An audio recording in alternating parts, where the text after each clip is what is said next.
Did you know that about 70% of real estate agents today have not done a transaction in a year and a half? I don't know about you, but if I've got to have somebody do knee surgery on me, I want to make sure that they've done a few in the last year and a half so they know what they're doing rather than just not. So as I heard that, I was like, somehow let's look at what is the difference between a professional real estate agent and a part-time real estate agent that exist all over the place. And here in Utah, it's heavy. I mean, it's like 60, 65, 70% of real estate agents in Utah are like part-time. They just want to do one transaction to take the family to Disneyland, and then they're working other jobs and stuff like that. And so to really know the real estate market, it's hard. And it's really interesting because from the real estate standpoint, when, you know, I I walk into a brokerage and say, and somebody else walks in with me.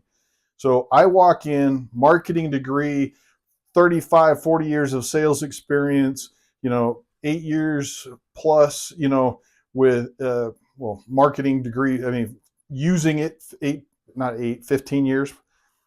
And the other person walks in and they already have a full-time job. They want to do it part-time. And so they walk in, there is no competition. It's not like you're applying for a job because the brokers don't care. As long as you're paying their commission and they're part of their commission, they don't care who you are or what you do or your experience. And a lot of that is what we're going to talk about today, because when you're as a real estate agent, um, some of the differences, and we'll just start with that. So number one, you can tell the difference between an experienced agent and a brand new agent. I'm going to tell you straight up, go to the real estate, the computer, the MLS, go read the description of the houses. If they have anything on there, go read the description of the homes, because 99% of the time they're going to say, hey, just this house is great. It's close to schools and shopping and more and parks and blah, blah, blah, blah, blah. It's close to. That's your trigger. That'll tell you whether they're professional or not. Because if they are professional, they're going to tell you more in that description. What neighborhood is it? Or is it a new? Was it built by a contractor? Is it a subdivision? Those types of things are going to be in that, as well as what are some of the reasons why they bought the house in the first place. It's got a long driveway for the kids to skateboard and roller skate and enjoy. It's got a fenced backyard for the animals and the kids to play in. It's got a great garden so that you can grow your vegetables, and for those that have a green thumb.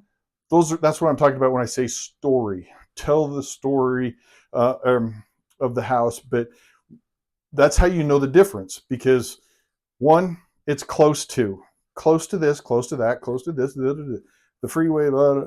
Anyway, that's just, it's not even an attempt. So that's your first one. It's close to, and an actual description and story about the house.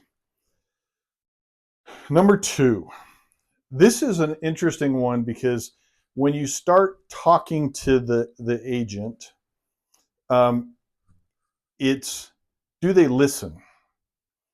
And when I say do they listen, that comes back to the sales side of things, because a lot of times when you see somebody that I'm going to put, so the professional will listen to you, because as you're talking, I need to have a fenced backyard for the dog.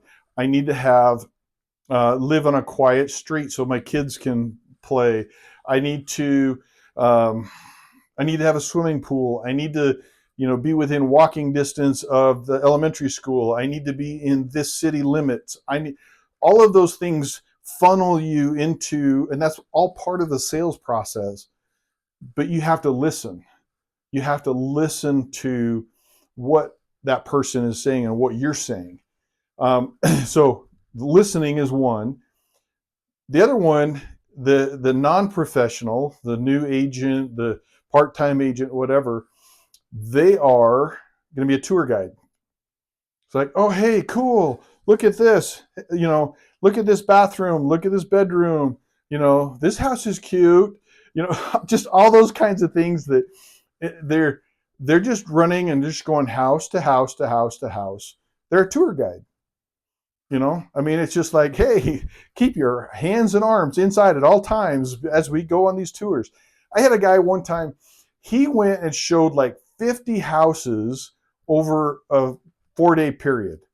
And he comes back and he's like, oh, I'm so tired. I showed 50 houses. And I asked him, I said, why? Well, because they wanted to.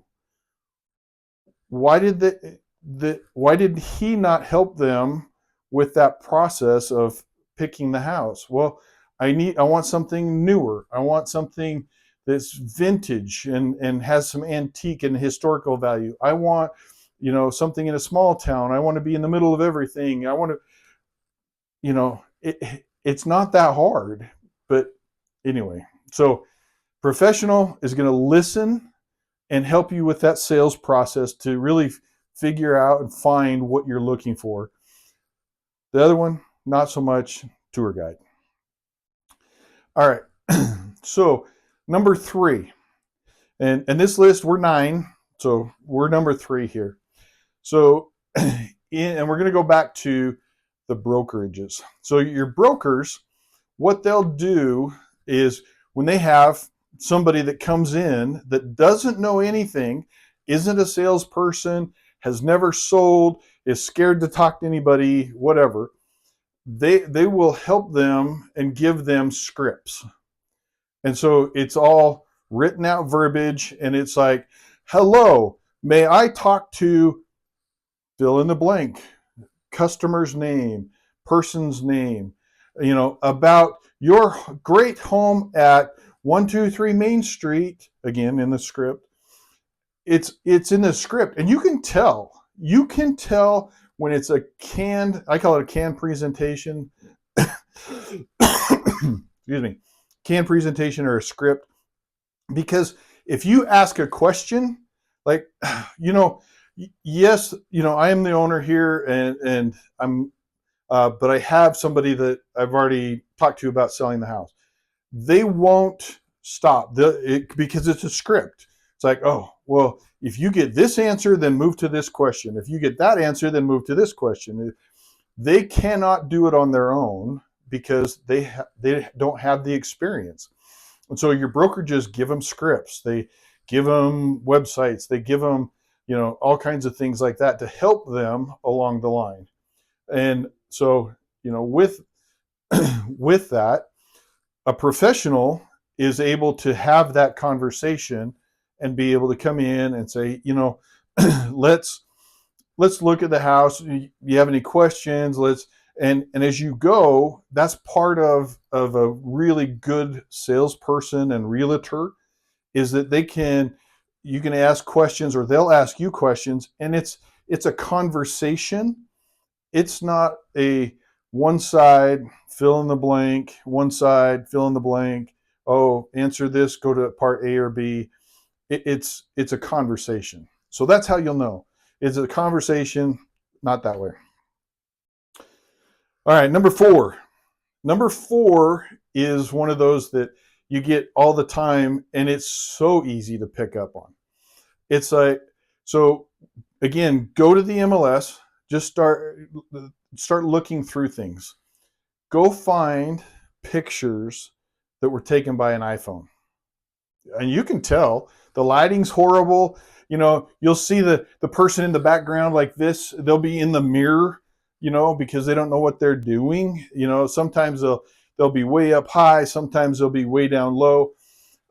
It, it's you need professional stuff done to where it really is done right. So just to give you a great story, and I know this is a tangent, but this is what I do. I was helping a couple sell. He's a forensic guy that works with the police department. He looked at the pictures that I had professionally taken by the people on my team. He told me to the half of an inch how tall the photographer was based on the angle of the pictures. And he was spot on. He was spot on. And so it's like, so there are people that look at things that way, but in, you don't want to have pictures. And I've seen this where they'll put like a little, kind of a bubble look so that the room looks a lot bigger than it is. So you walk in and the bathroom looks like it's, the primary suite. And it's like, whoo, look at how big this is. And you get there and it's just a normal bathroom. All of those things really do differentiate a professional with that part-time person. Because the part-time person is like, oh, well, they don't want to spend the money. They don't have the money to spend. It's an imposition for them. So they're just going to go through and, well, I can take pictures. I've done TikTok all the time. And so I can take my own pictures with my iPhone. Go ahead. Great, great. All right. So that was number 4. So real quick recap. The descriptions close to, they don't listen. So it's like you listen or a tour guide. They use scripts, iPhone photos. And then here's number 5. And we kind of mentioned it a little bit up front, but they can't tell the story. So when you look at, again, go look at the listings that you see online, and they are all listed with the address. Everybody lists with the grid system. And to be honest, the MLS system forces you into that because it's a hard thing. It's how Utah is. But what happens is a lot of times we have people coming from out of state to buy. And out of state, they don't have grid systems. And so they look at it and say, oh, first north and second west. Well, what does that mean? Where is that? And again, if you're telling the story, it's like, well, it's in this subdivision. It was built by, Ivory Homes or, Woodside Homes or DR Hort. You have the story behind what it is. So even though you have to do the grid system in the address, you look down in and you see the story in the description itself. So your your professional real estate agent, realtor, is going to be able to tell the story. The part-time one is going to be close to, like we talked about, close to school, shopping, and more, blah, blah, blah. Can't tell the story. So number 6 is one of those that gets kind of deep into the woods a little bit, but it really is fairly simple in the fact that your professionals understand the contracts. Your new agents, your part-time agents, they don't, because again, they haven't done a transaction in a year and a half. And so when it comes time to, does that house have a water right? Does it have shares? Does it have sprinklers? Are the sprinklers culinary or irrigation water?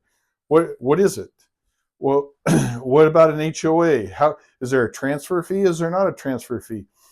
All of those things combine into that contract and need to be known by both the seller and the buyer.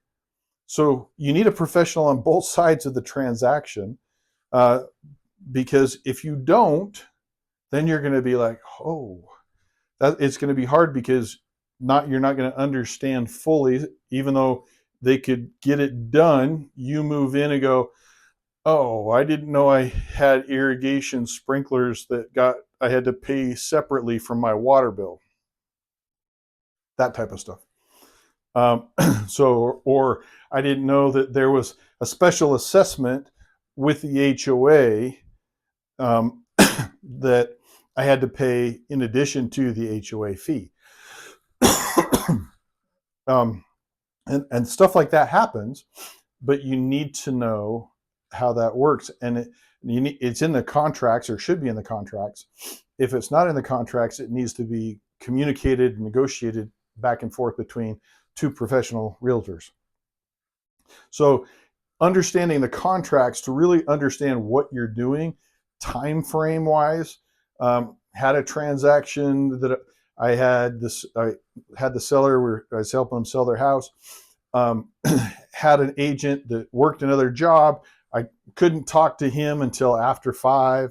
And it was one of those where I was the one that called and said, hey, we're about there. You wanting to do a home inspection?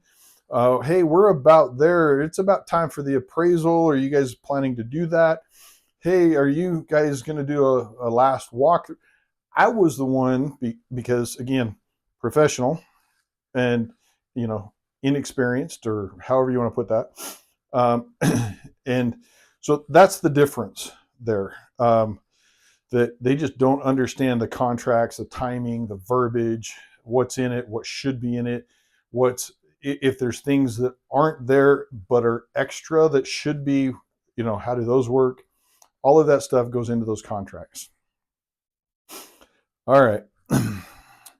So number 7, and this goes to specifically, specifically in the market we're in right now. So in the market we're in, the first, getting close to the first of 2026, the market is really, there's a lot of competition. There's things for sale. The buyers are waiting because the interest rates. And so there's a lot of competition on the market.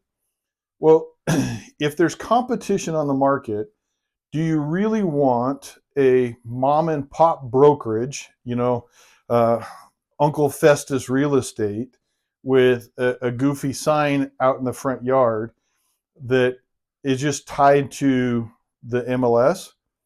Is that going to help sell your house?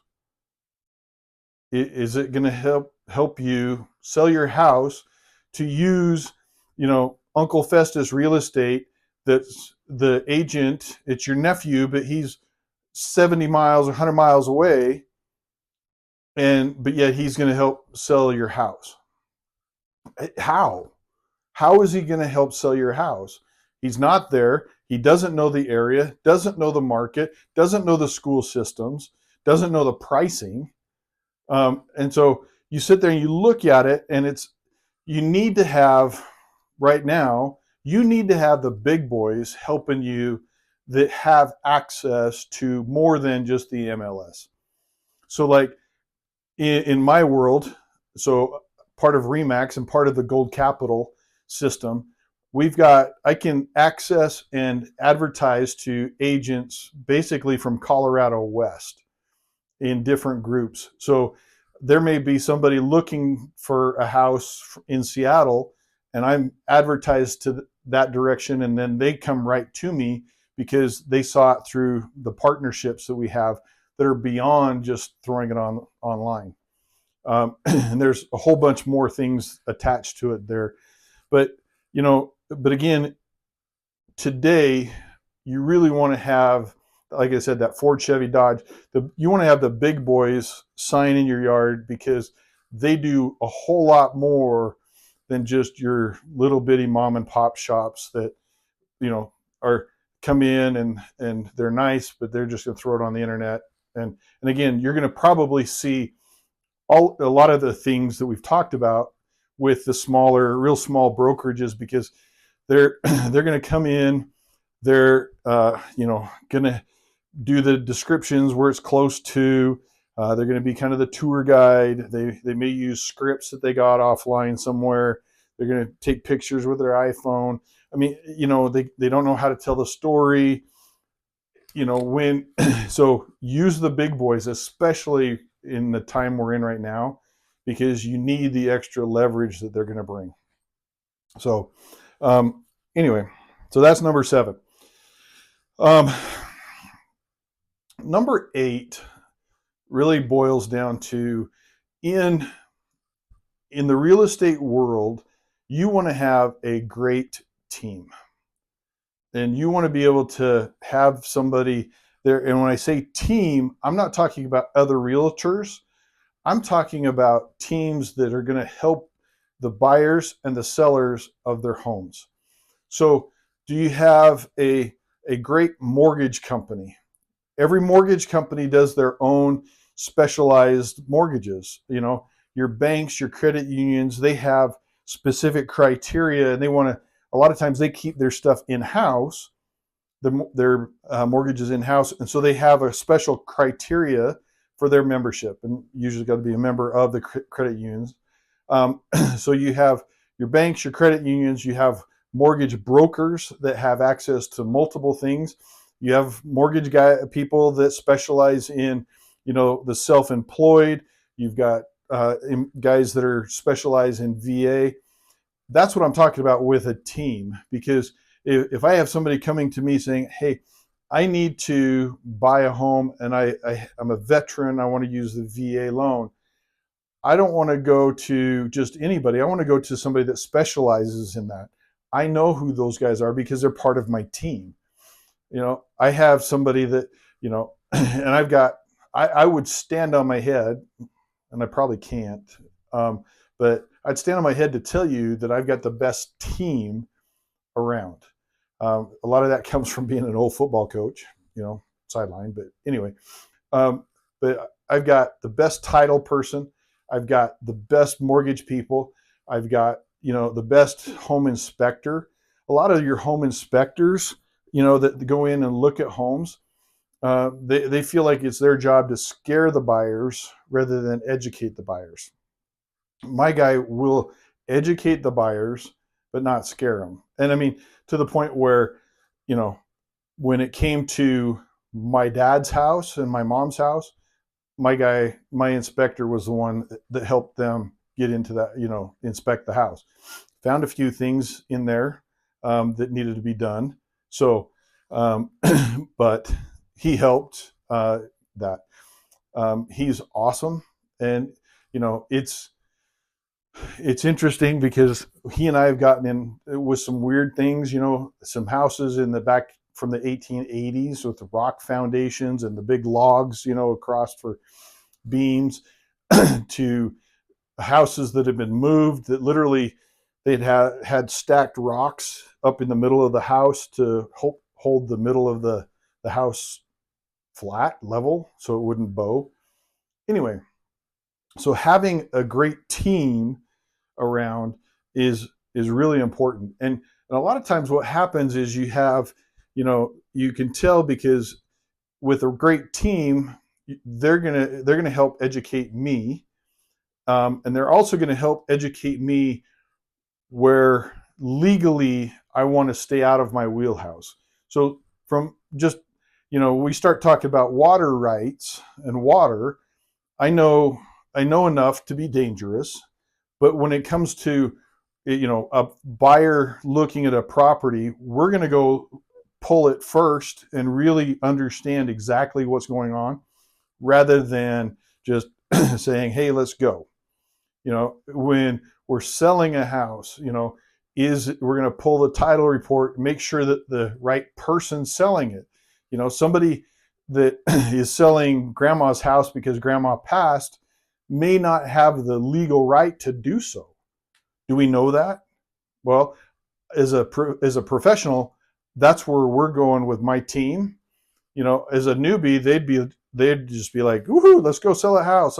Let's throw the, Uncle Festus real estate in the front yard, and we're going to go throw it on an MLS, and we're going to price it wrong. But man, I've got a listing and here we go, So anyway, use the professionals, not the newbies. So great team. Um, now we're at number 9. So as we take a big look at all of this information, descriptions, close to, all that kind of stuff, iPhone photos, tour guides versus listening, scripts that they're fill in the blank here. They can't tell the story. They don't understand the contracts. They work for little mom and pop brokerages. They don't have a great team in place to help. All of that being said, the question really comes down to, how can you help? What can you do? And the answer is to refer the right person. So, it really isn't about referring your nephew that just got his license that's half a state away. And that happens all the time. Um, I had a couple of multi-million-dollar homes in Woodland Hills here a couple of years back, and I started looking, and I think there were 12 homes for sale up in there, but 3 of the 12 were represented by real estate agents that were more than 2.5 hours away. And so but to me, again, if in a luxury home situation, and I wanted to be there because there were some special circumstances with the homes, the neighborhoods, things like that, so that I wanted to make sure that everybody knew the same information rather than just leaving it to a possible tour guide that coming through that's just like, oh, cool, look at this. So anyway, but what can you do is refer the right person.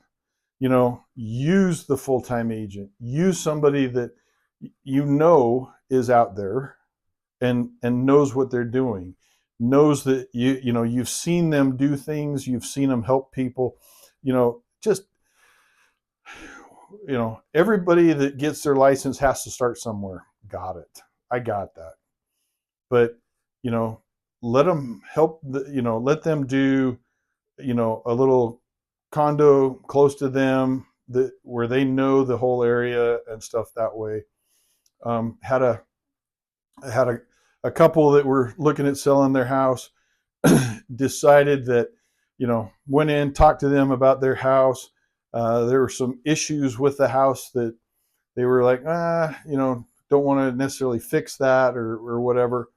Anyway, they went and decided that they were going to have their nephew that was 75 miles away come in and sell their house for them. So again, Uncle Fester come in, put a sign in the yard. But he came in because he didn't know the area and sold the house for $30,000 less than what I would have sold it for, or just started it at, because that's where the market was. But it was their nephew didn't know the market, didn't know the area, didn't know the schools, school boundaries, different things like that. What makes a good school, what doesn't, all those kinds of things in the area.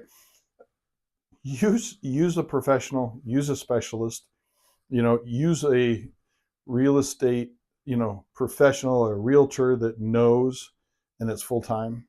So watch for those things. When you see them, like I said, you'll understand what they're there for and understand what they mean. So anyway, but refer the right person, refer people, because a lot of times that's where the best people come from and clients come from, is by referring people. Because if you already know somebody, you trust that person, and then you refer them, then you know that they're going to be taken care of. You're not holding onto your head going, oh, I really hope this works because I know they're brand new, they don't know, all that kind of stuff. Anyway, refer the right people. Referrals are where we earn our money. Sometimes you get phone calls in the morning. Just as a whole side note here, sometimes you get phone calls in the morning or that from real estate agents wanting to see if you want to sell your house, and again, back into the script system. But where do they get your name and number? Well, a lot of times what they're doing is they're buying like leads from Zillow, from all the other, online things, all the, you know, anytime that they tell you that you can get on and you can, talk to somebody at no cost, they're charging the other side. So, when it's like, oh, well, I've got, I was on the computer and they said they had an agent for me that I could talk to. Well, that agent is buying that lead. And so you're being bought. And so they buy lists like that they can call. So a lot of times when you're on the back end, that's why people are calling and stuff, which is why referrals are important, because having a referral of somebody that and we do it all the time. I mean, somebody comes to me and they're hunched over and, man, I really should go to a chiropractor. I've got a guy that I send him to because I know him. I really like him. I trust him. And I know that he'll take good care of them. And in the psychology of it, I don't want to look bad. You don't want to look bad. And so to be able to send them to somebody that will do it right is really important. So again, refer them to refer your friends and family to professionals.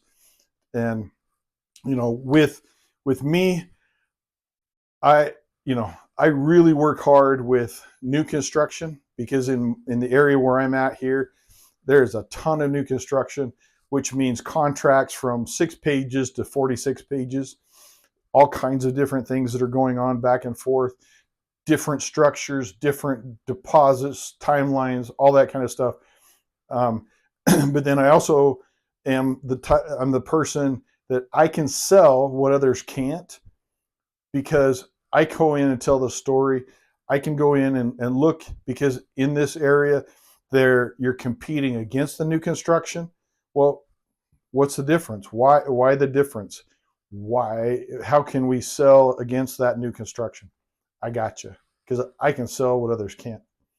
Anyway, so if you're looking for new construction, you're looking to sell in this southern half of Utah County, give me a call and we'll get you taken care of. But anyway, remember, use a professional. Please use a professional.